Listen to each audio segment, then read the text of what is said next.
Hi, and welcome to the X22 Report. My name is Dave, and this is episode 258, and today's date is January 8th, 2014, and the title of this episode is Are Countries Preparing for Martial Law? We are going to get right into the economic collapse news, and I've talked about this a lot in my reports. We understand that Europe is having a very tough time. They are teetering on depression. And right now, many of the countries are showing depression numbers. If we look in Spain, the youth unemployment rises now to 57.7%. That means that 2 in 3 Spaniards under 25, they have no job. And what's even worse, Spain has just bypassed Greece with their youth unemployment, and Greece has a youth unemployment around 54.8%. And we see in Italy that the unemployment rate has risen to 12.7%, and it was at 12.5%, and the youth unemployment is now hitting 41.6%. So when they talk about recovery, it is not happening. When you have half the country youth unemployed, there is a problem. There's something going on. There's something wrong. And what that is central banking. The debt upon each nation, the austerity does not work, and they know it. And we can see by the use of every single one of these countries, including the U.S., that the approval of the EU leadership is plunging to the record low in Spain, Greece, Italy, you name it. Those countries that are struggling, the approval rates are dropping quickly. And if we look at this, the EU's lack of approval just rose to all-time highs in the two countries that continue to see their youth unemployment hopes crushed by the European experiment, with approval Spain sliding to 27% and Greece plunging to 19%. Fewer than 1 in 3 approved of the EU's leadership in the United Kingdom, the Czech Republic, and Sweden. And we can see what is going on here. And even though in the United States we have the same problems, but all the numbers are manipulated, of course. Unemployment is manipulated, GDP is manipulated, retail sales are manipulated, housing is manipulated. Everything here is manipulated to keep the illusion that things are going well. Gold is being pushed and suppressed, so no one is the wiser of what is going on, because they understand if they let gold rise to all-time highs, people will be starting and scratching their heads going, what is going on here? So they need to keep gold down, and they need to keep the stock market high as long as they possibly can. Now, out in the UK, the UK Royal Mint ran out of gold coins. The UK Royal Mint says it ran out right in the beginning of this year, of 2014, of sovereign gold coins. And they expect to have coin stock again by the end of January. The Mint added, since the dip in the price of gold, we have seen increased demand for our gold bullion coins from the major coin markets, and this presently shows no sign of abating. And what these central bankers are trying to do is they're trying to suppress the gold prices, the silver prices, to get people to sell their physical gold. And this is what they want. They want everyone out. But it's having the opposite effect. Every time gold is pushed down, more and more people purchase it because they realize what is going on.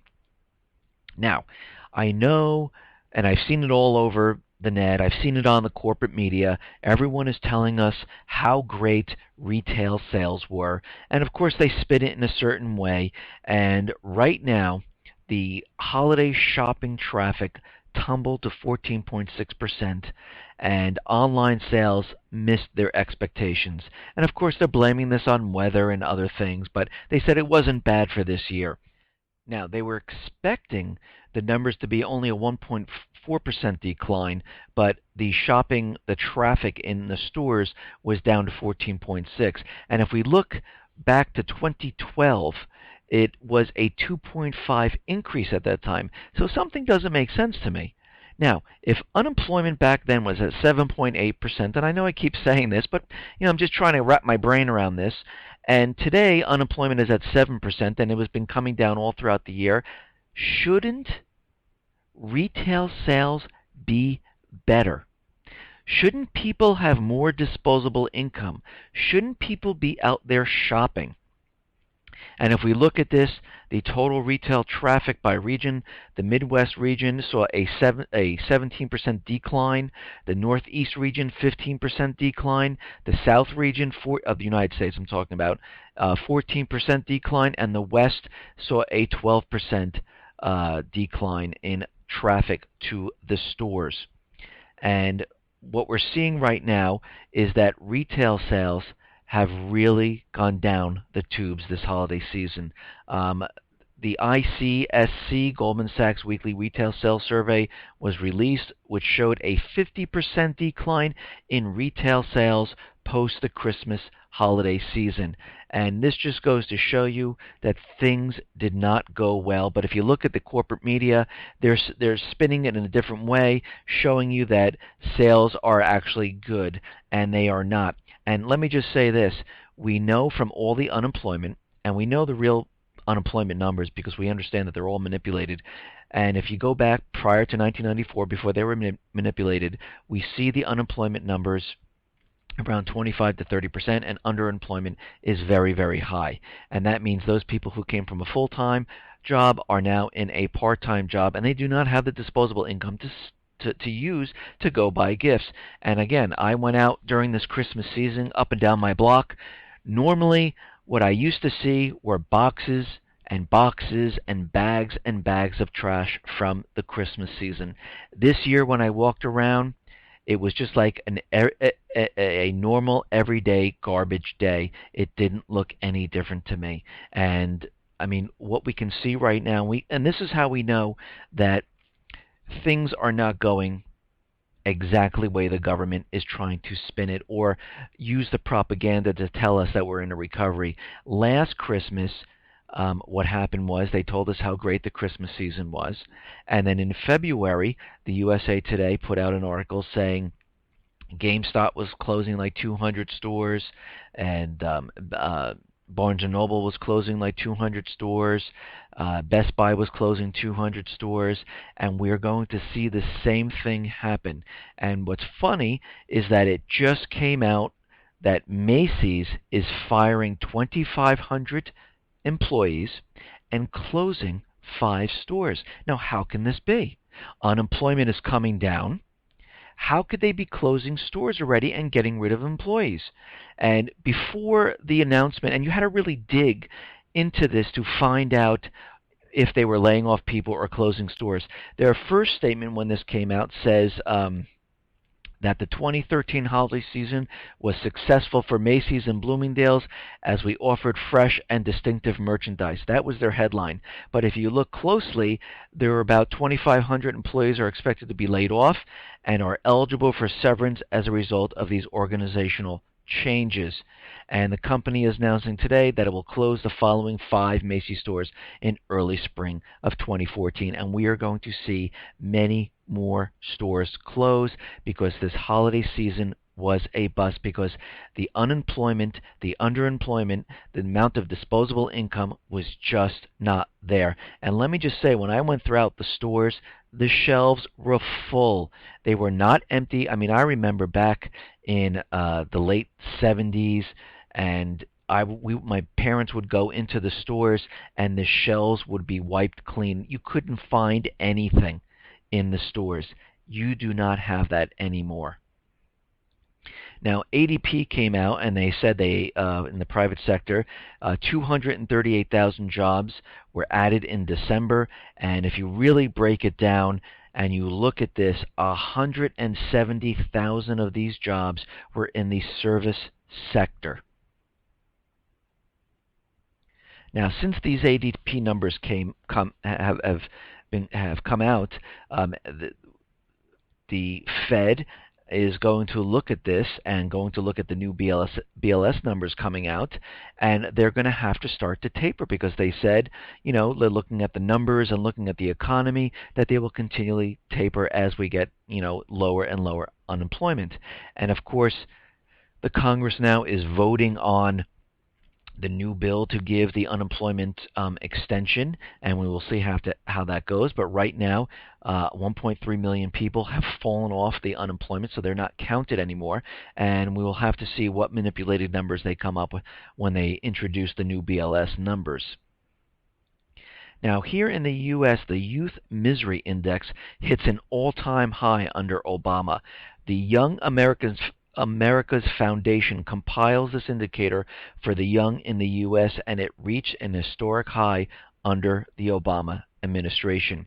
The youth unemployment was 16.3% in 2013, and average graduating student loan debt was around $29,000, and most of these people couldn't find work. And of course, this is the government numbers of 16%, but if you really look at it, it is much higher than that. And I have to say, most of these students coming out of college can't find any work in their field. They're taking part-time jobs. They're living with their parents. And this is why the government came out and said, we'll be modifying all student loans. We will, defer them. We will make lower payments. And this is why they're also trying to introduce a bill to make colleges pay for those students who are defaulting on their loans, trying to blame the colleges as the problem. But what the real problem is that as each graduating class that comes out, there are no jobs for these people. Everyone can go back to school, you can get your degrees in pretty much nothing, and sit in a gray cube typing away on a computer, but there's just no jobs like that out there at this time, and it is very, very difficult to find. I know many people who are graduating school, they've been looking for work, there is absolutely nothing. Now, there was another report out there saying that about 50 million Americans live below the poverty line, and a record 47 million of them, 13 million more than when the president assumed office, receive food stamps. And this is being reported now by the Washington Times. And we understand that since the unemployment is much higher than they're reporting, there are so many people who are out of work, who are hungry, who have to go onto food stamps just to make ends meet. And even those people who are underemployed still can't make ends meet because they can't create the revenue that they once had, so they have to resort to food stamps. And we see this happening a lot, and this is why we see so many people going on to food stamps today. Okay, now the president of France wants to do pretty much what President Obama is doing. He just wants to get things done by decree or order and not by passing laws. He just wants it done. And the president called on ministers to pass laws only when strictly necessary and to advance policy in other ways by decrees or orders. The decree is an instrument made by the president or the prime minister which specifies the conditions for the application of law. And first of all, he has to get permission. The order is mentioned in the Article 38 of the Constitution that the government has to get permission from the legislator to have this type of power, but he just wants to do it just to get things done, just like Obama changes the laws whenever he feels it's necessary. Obamacare, the Affordable Care Act, has been passed. It is in law, and he just goes around and tinkers with it, changes it, and does whatever he wants to do. Now, I've been hearing a lot from people that Obamacare has a bailout provision, but they never cited what the provision is, where it is, and what it does. And actually, when I look through it, there is a provision in Section 1341 and Section 1342, and this is the reinsurance fund, and that's for Section 1341, and Section 1342 is the risk corridor provision that mandates a major taxpayer payout covering up to 80% of insurance company losses. So if insurance companies lose money on the Affordable Care Act, the government is allowed to bail them out. It is written into the Affordable Care Act. So what is happening right now is the opposite of what Obama thought was going to happen. He thought he was going to have millions upon millions of people signing up to Obamacare saying, thank you, thank you, thank you for insuring us. But it kind of backfired. It backfired with the website not working. And then when people saw the rates and what was actually offered to them, they're looking at it and saying, wait. The deductibles are double what I had. The premiums are double what I had. Why would I want to go onto Obamacare? And then all of a sudden, millions of people's insurance policies were canceled. Now the insurance companies are starting to lose money. And this is going to be a problem. And most of the youth, people who can't find jobs because there are no jobs out there, because youth unemployment is very high, they can't even pay their student loans. Why would they sign up to Obamacare? It makes no sense. It will not work. And what's going to happen is that, the majority of the country is not going to sign up, and they're going to get hit with this penalty. And now the insurance companies are going to say, listen, we had this deal. You told us everyone was going to be all in, paying higher premiums, higher deductibles, so the insurance companies wouldn't have to pay out, and now we're losing money. Now we lost all those people who were paying for insurance policies before. We lost millions of people. They're not buying their insurance policies back that they had because we told them it was double the premium.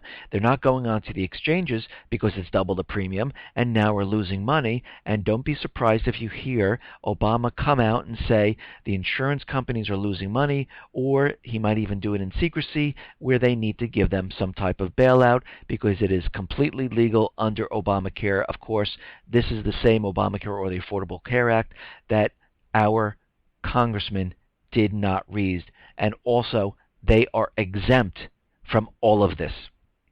And again, I know I said this before, if Congress, pretty much Washington, everyone in the government is exempt, if they are exempt and they don't want it, why do we?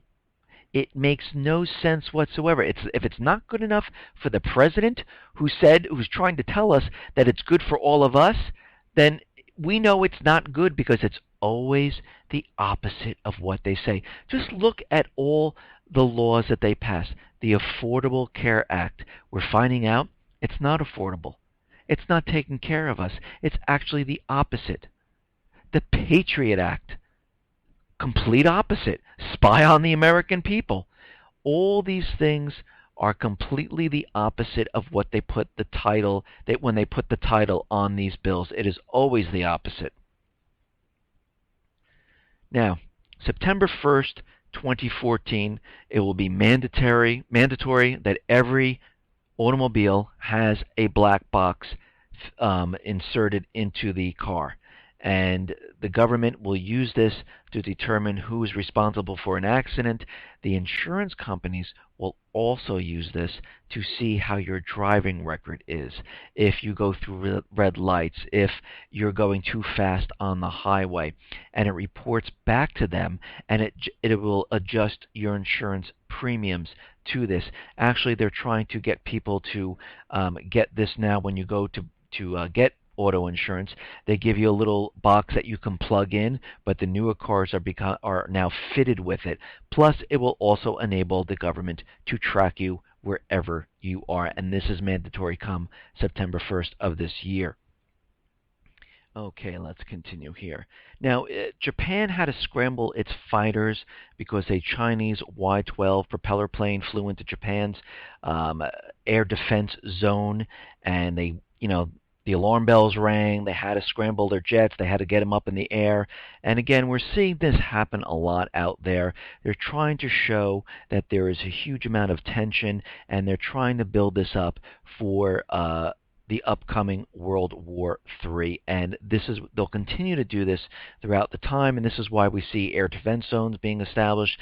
This is why we're seeing the pivot to Asia. This is why we had a United States ship encounter a Chinese ship, and this is going to continue to build during this year.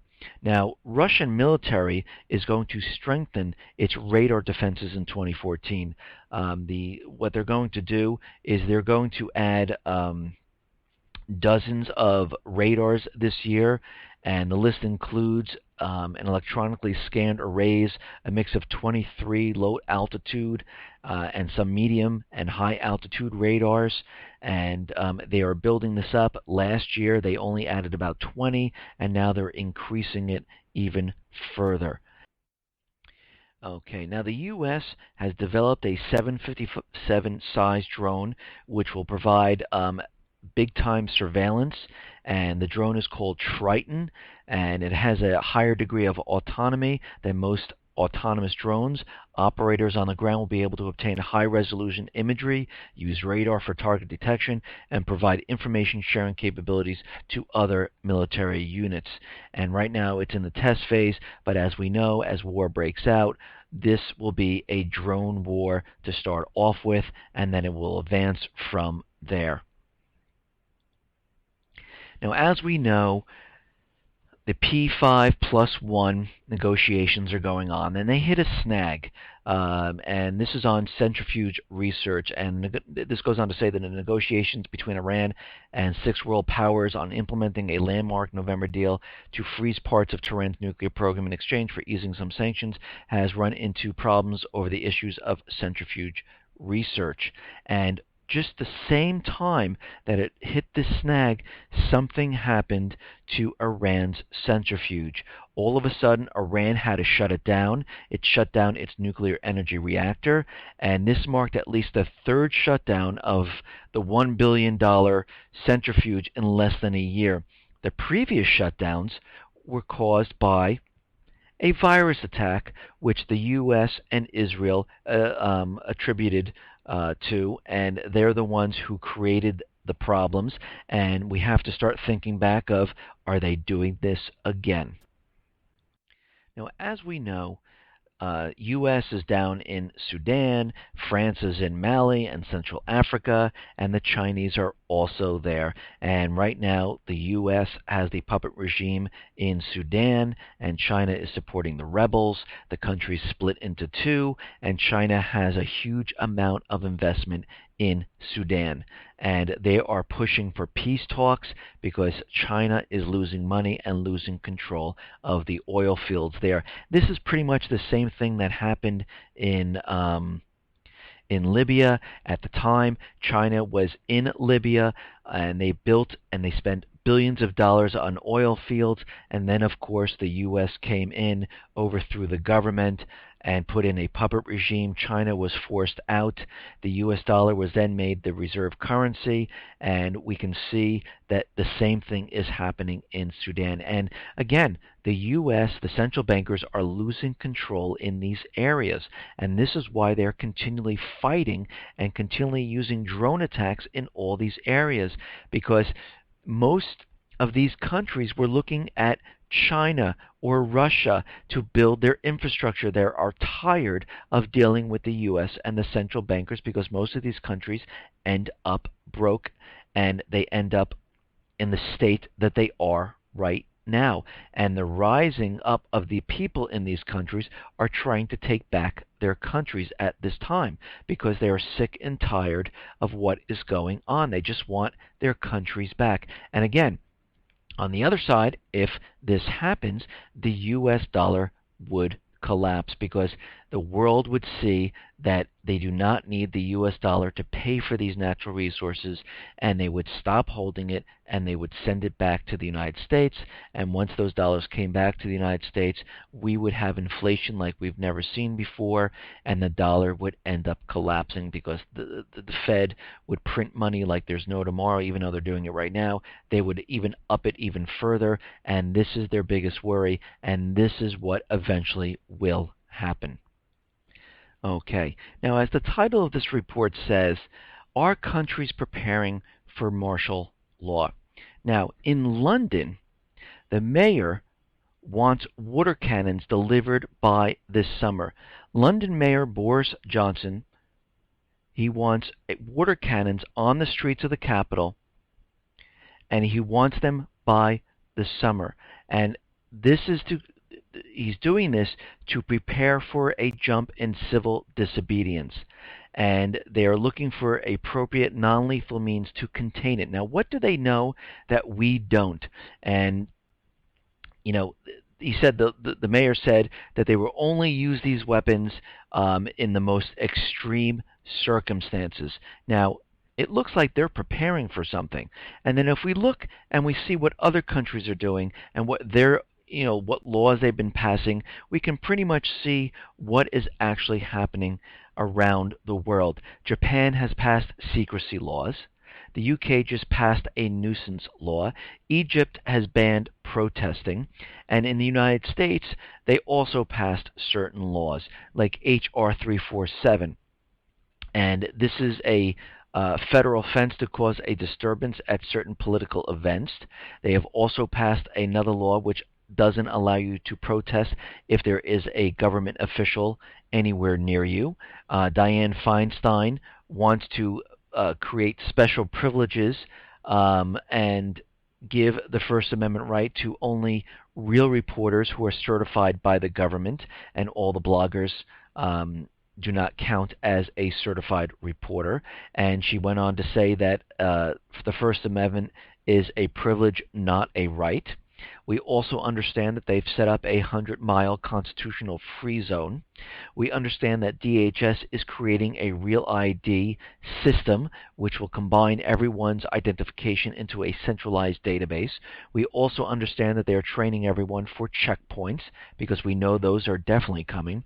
We understand that DHS has purchased 2,700 tanks and billions rounds of ammo.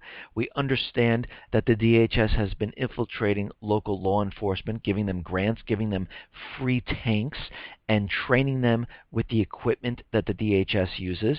We also understand that the local law enforcement are starting to receive AR-15 weapons as their standard equipment.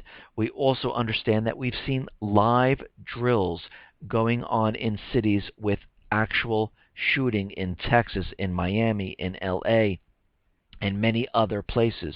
We also understand that the other laws like the Patriot Act, the NDAA were all put in place for one reason and one reason only, and that is to control and to spy on the American people. We also understand now the FBI is no longer a law enforcement agency. Their main mission is for national security, which allows them to add personnel under this new title of national security. And it also looks like they'll be combining their efforts with DHS. And we can see that this is all building up all around the world. The Eurozone is looking to create their own separate law enforcement force, just like the DHS.